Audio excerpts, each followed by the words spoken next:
Теміртау қаласының тұрғыны Мейірбек Рабилов, лақабаты Микош.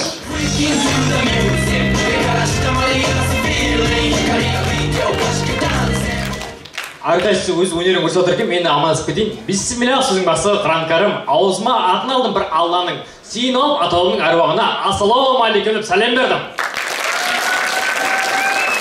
Ал енді мен айтар тақырыбым орыс тілі туралы айтып отыр. Мен орысша ойлап та білем. Орысша сөйлеп те білем. Бірақ орысша саннан қиналамын мен. Қалай дейді жарыстар? Мысалға, Великий Абай родился 1845 жылы.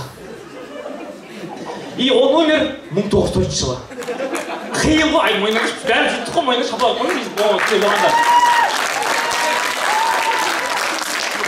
Және мен кішкентай кезімде өмірімде басым өткен Ксюша деген қызбен танысқам.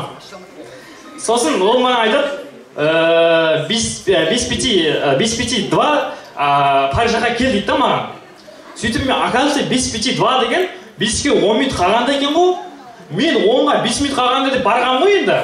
Сөйтіп звондаймын, Ксюша, қайдасың деймін, ты чё, дурак деп, қорыс қыздармен жоламай кетіп, Ксюша деген қыздармен айтып жоламаймын бәзір ше.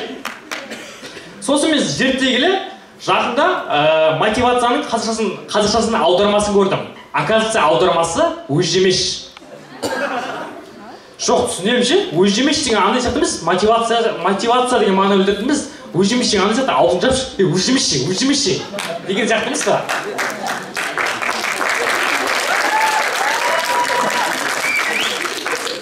Және, мысалға, мотивация деген латынша мотивус болады, французша мотивацион, ағылшынша мотивашен, қазақша өзжемеш.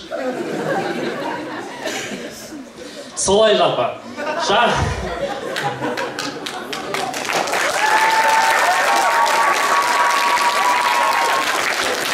Мен жақында сол өзжемештермен сөйлестім. Енді мотиваторлармен сөйлестім. Оларда зона комфорта деген бар екен. Не білем ол? Кім біледі зона комфорта дегенді? Сабақ оқыңызшы, кім біледі? Не ол, айтыңызшы? Ол сектама не біледі, қалай кіріп, қалай шығады соны? Сіздермен болған мен, Рабил Небек, рахмет.